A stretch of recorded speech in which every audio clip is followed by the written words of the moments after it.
Imaginez ceci.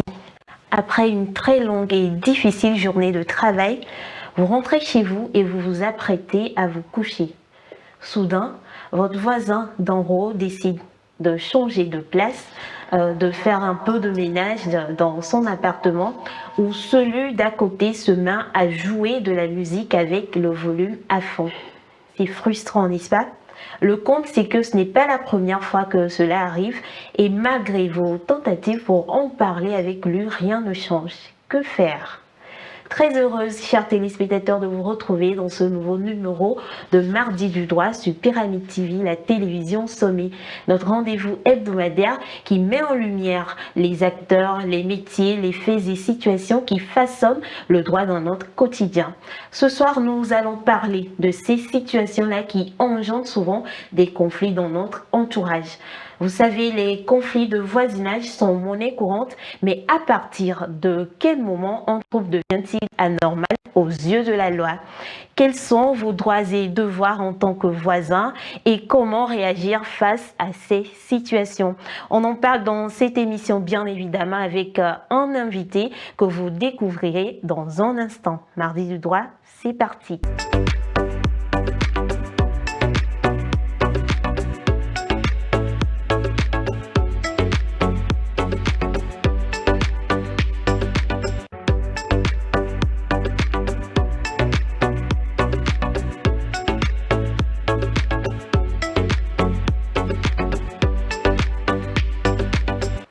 Notre invité de ce soir nous vient de la clinique d'expertise juridique et sociale. Avec son expertise, il va nous aider à décrypter les règles qui régissent les troubles de voisinage et les solutions pour y faire face. Bonsoir, monsieur Dieudonné Kossi. Bonsoir, madame. Merci d'avoir accepté notre invitation. Tout le plaisir est pour moi. Et merci également à vous de nous accueillir ici dans ce beau studio. Merci. Alors, vous êtes le directeur exécutif de la clinique d'expertise juridique et sociale. Exactement. C'est quoi?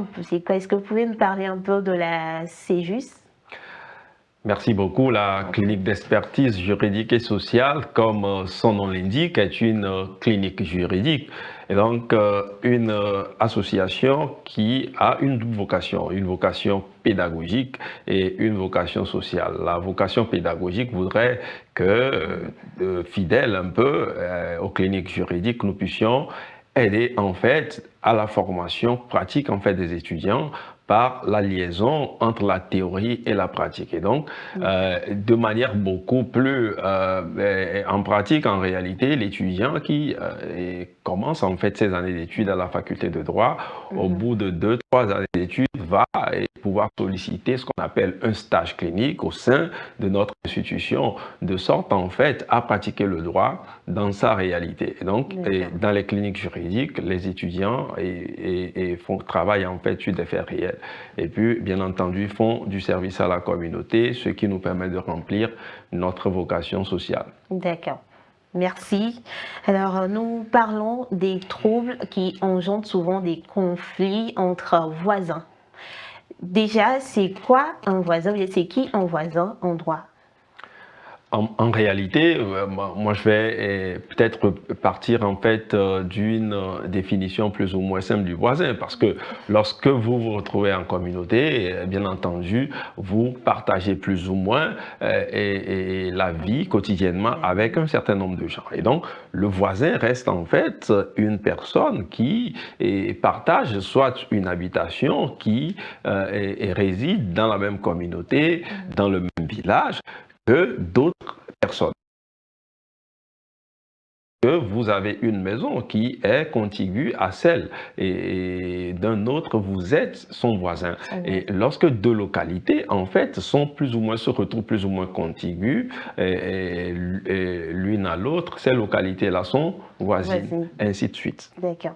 Et moi, je trouve qu'il est quand même important de savoir jusqu'où s'étend son voisinage avant de pouvoir parler d'un trouble, d'un quelconque trouble. Alors, quels sont les types de voisinage que nous avons? En réalité, avant même de parler du voisinage, il faut définir en quelque sorte la notion, parce que en réalité, le voisinage reste un peu cette interaction-là que nous sommes amenés quotidiennement lorsque nous nous retrouvons en communauté ou lorsque nous nous retrouvons dans un même cadre de vie et avec d'autres personnes. Donc cette interaction peut être peut-être amicale, et les relations peuvent être amicales, les relations peuvent être familiales, elles peuvent également être neutres, tout comme elles peuvent être malheureusement assez critiques et donc conflictuelles. D'accord.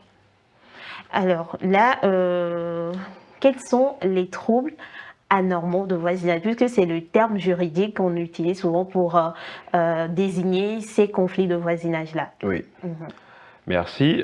Je crois qu'il est important en fait de comprendre que lorsqu'on parle des troubles anormaux, c'est qu'il y a quand même un certain nombre de troubles qui sont tolérés en fait, ou qui sont des troubles qui peuvent être considérés comme acceptables ou des troubles normaux. C'est-à-dire que lorsque vous vivez en communauté ou lorsque vous partagez peut-être un même environnement, un même immeuble, vous êtes en coloc par exemple avec une personne, ou que vous avez votre maison, mais que votre maison est voisine à celle d'une autre, vous vous retrouvez certainement chaque jour à produire un certain nombre de troubles. Par exemple, lorsque vous cuisinez chez vous, il y a en fait l'odeur que cela dégage. Et cette odeur-là reste en fait une odeur qu'on peut qualifier d'un trouble, mais d'un trouble acceptable, normal.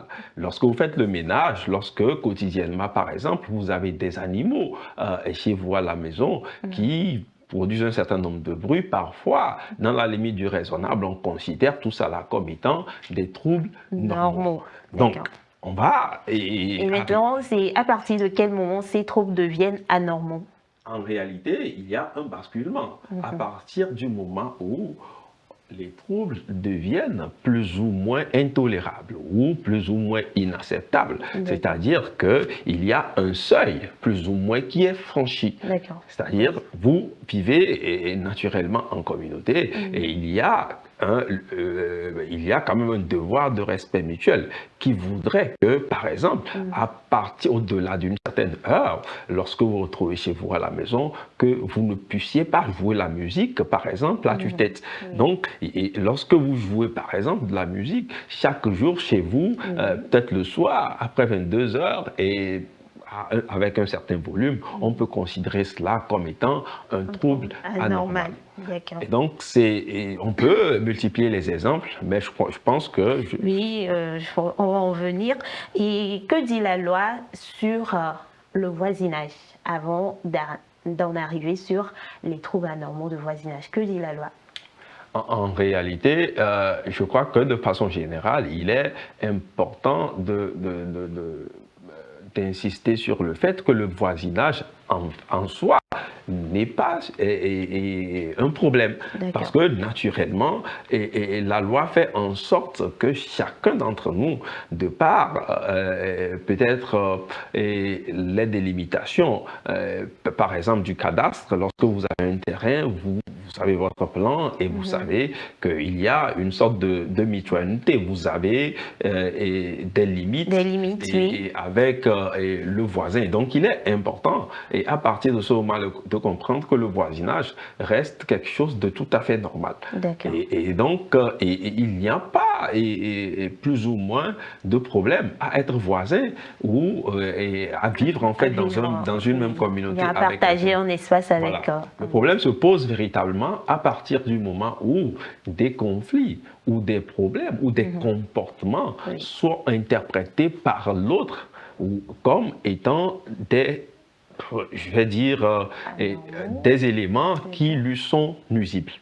Et donc, il y a en principe, lorsqu'on veut, par exemple, évaluer les troubles anormaux, il y a véritablement un travail de cause à effet, en fait, qui doit être fait. Il y a un lien de causalité qui doit être établi entre et le trouble le trouble et l'acte et l'acte, censé l'avoir causé. Encore, et encore même que le trouble lui-même doit pouvoir être évalué.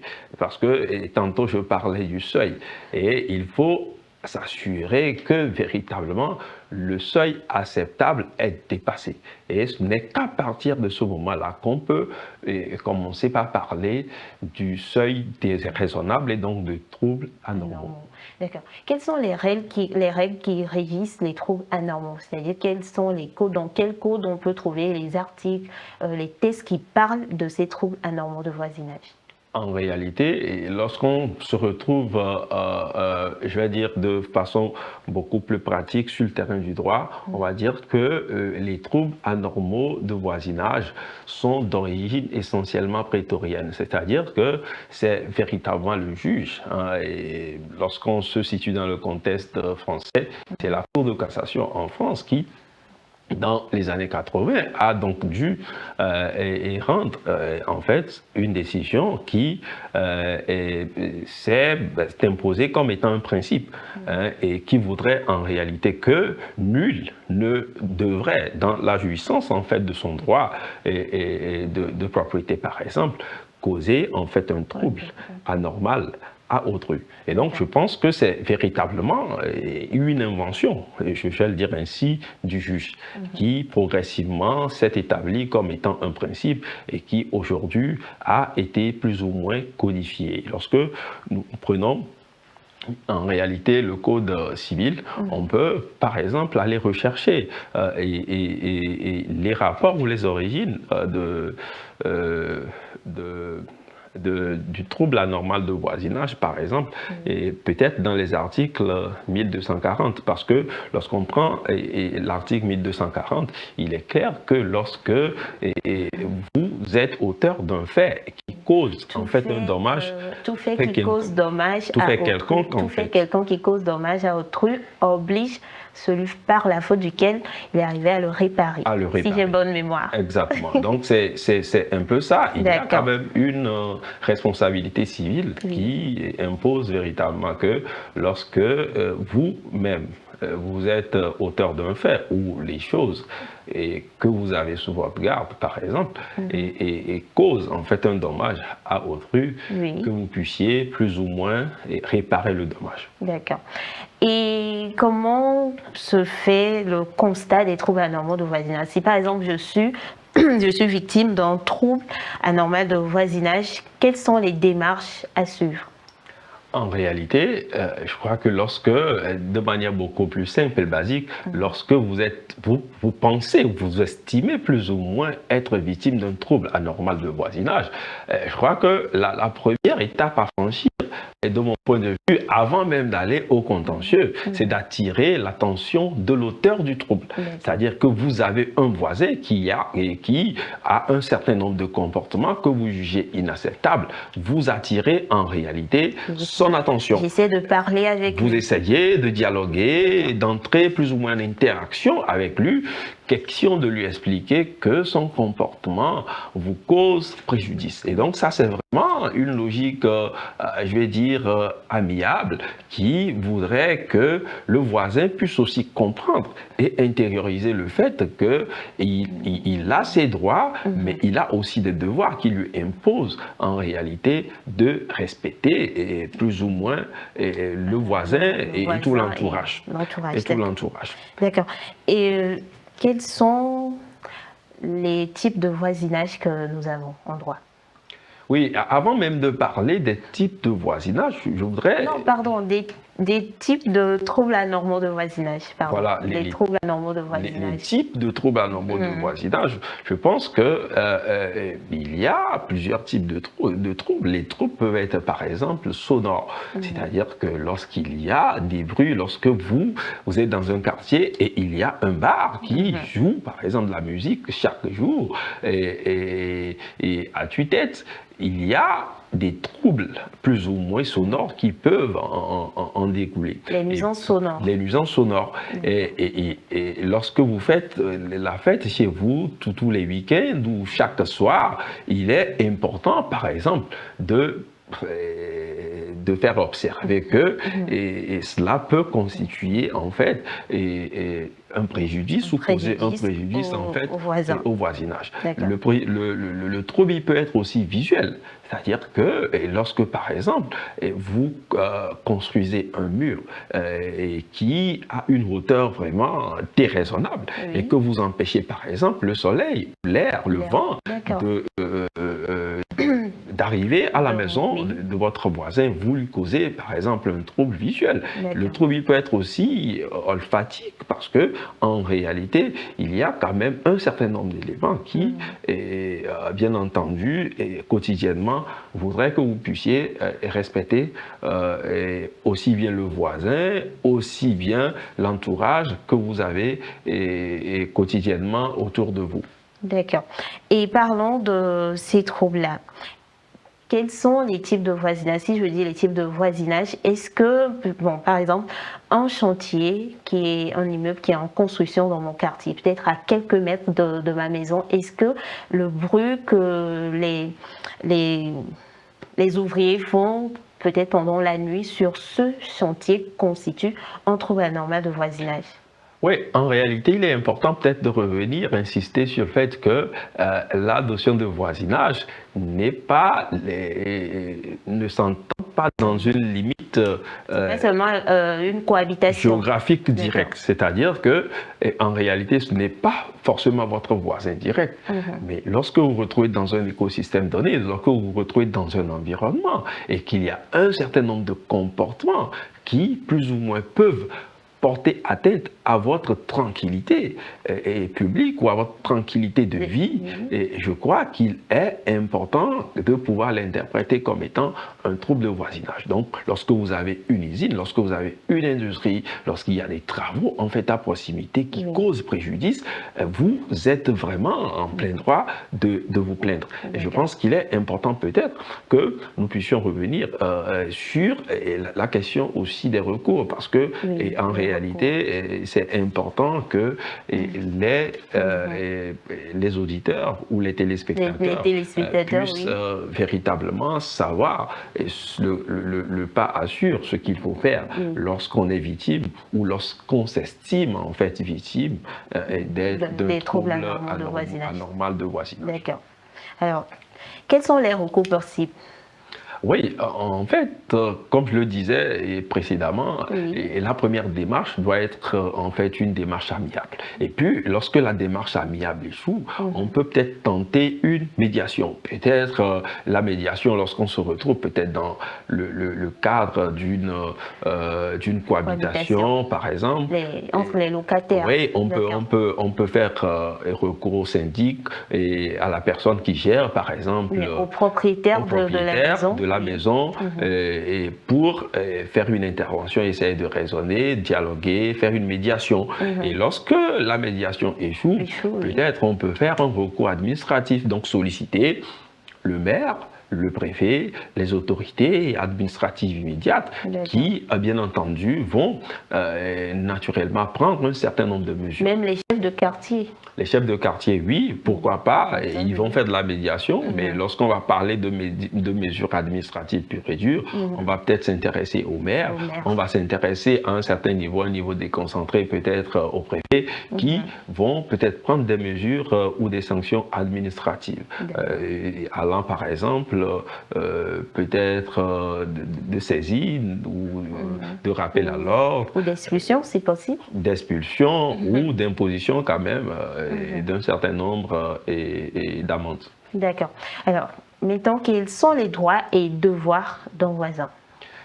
Avant de parler des droits et devoirs, il faut peut-être s'intéresser à un dernier type de recours qui reste le recours majeur, le plus juridiquement plausible, qui reste en fait un recours contentieux. C'est-à-dire que lorsque vous vous retrouvez dans une situation où vous passez sous toutes ces étapes-là et que vous ne trouvez pas toujours satisfaction, vous pouvez intenter une action en justice et pour engager en quelque sorte la responsabilité. Et cette action-là, naturellement, va permettre à ce que des réparations puissent, du préjudice puissent être faites. D'accord. Et maintenant, quels sont les droits? Puisqu'il est vraiment important, il est primordial de connaître ses droits et devoirs en tant que voisin pour ne plus peut-être causer ces troubles-là. En fait, je crois que lorsqu'on se retrouve en communauté, et on a des droits. Et je crois que le premier droit, c'est véritablement le droit au respect de sa vie privée, le droit au respect de son intimité. Donc, il y a quand même ce droit-là qui constitue en même temps un devoir pour l'autre, qui reste en réalité le respect est mutuel. Mais il y a aussi un droit de jouissance, parce que lorsque vous avez une propriété, par exemple, c'est que vous en jouissez. Oui. Et donc, il est important aussi d'insister sur le fait que, en réalité, il y a quand même un droit fondamental pour toute personne, en fait, qui... Donc ça, c'est vraiment en jouir dans la limite du respect des droits de l'autre. Donc, il y a toujours une frontière, il y a un Rubicon, en quelque sorte, à ne pas franchir. D'accord. Maintenant, et lorsqu'on se retrouve en réalité sur le terrain des devoirs, il y a quand même le devoir de respect mutuel, il y a le devoir de cohabitation en quelque sorte et pacifique, il y a le devoir de respect des lois et des normes, parce qu'en réalité, lorsque nous sommes en communauté, c'est qu'il y a des lois, il y a des normes en fait qui régissent la communauté, et lorsque tout le monde respecte en fait les lois, les normes en vigueur, même lorsque nous nous retrouvons en colocation, il y a un certain nombre de dispositions basiques en fait qui régissent et la propriété, qui régissent la cohabitation. Et lorsque nous respectons tout ça, c'est que nous donnons en fait les gages et les garanties d'une cohabitation vraiment pacifique et d'un voisinage assez pacifique et donc d'une interaction plus ou moins apaisée, familiale et peut-être des relations beaucoup plus cordiales. Cordiales, vraiment. Eh bien, chers téléspectateurs, nous avons maintenant une meilleure compréhension des règles qui régissent le bon voisinage. Nous allons évoquer des cas pratiques. Je sais, ces situations que nous vivons au quotidien, mais dans la seconde partie. Avant ça, allons à la découverte du groupe Média Pyramide et on se retrouve juste après. Créé en 2016, le groupe Média Pyramide est situé à Lomé, au quartier Aplaou-Gakli, angle nord-ouest avenue des Evala et la Brutielle GTA Klikame, carrefour communément appelé Lomégan.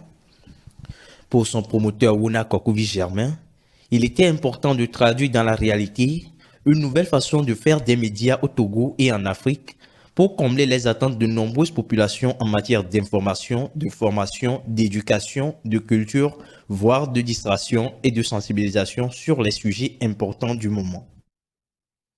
Ainsi, le 1er juillet 2016, naquit Pyramide FM, la radio en plus grand.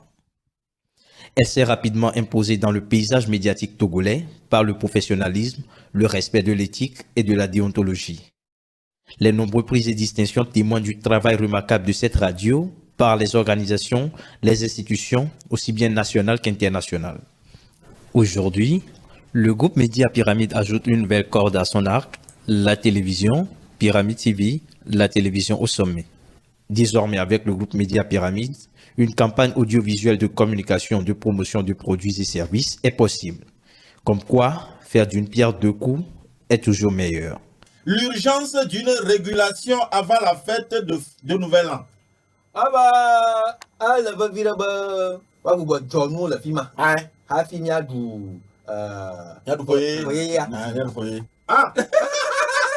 Eh bien, de retour sur ce plateau, mesdames et messieurs, et pour ceux qui viennent de nous rejoindre, vous êtes dans l'émission Mardi du droit sur la télévision au sommet. Je suis avec monsieur Dieudonné Kossi, le directeur exécutif de la clinique d'expertise juridique et sociale. Et nous parlons des troubles anormaux du voisinage. À présent, nous allons aborder des cas pratiques, ces situations-là que nous vivons au quotidien. Monsieur Dieudonné, j'ai ici des cas que nous allons évoquer, on a un. Ouais. Et ensemble, bon, vous allez nous dire les démarches à suivre, les gestes à adopter face à ces situations. Ouais. Voilà le premier cas, que faire si mon voisin? organise des cérémonies bruyantes plusieurs fois par mois, avec des enceintes qui font trembler les murs jusque tard dans la nuit.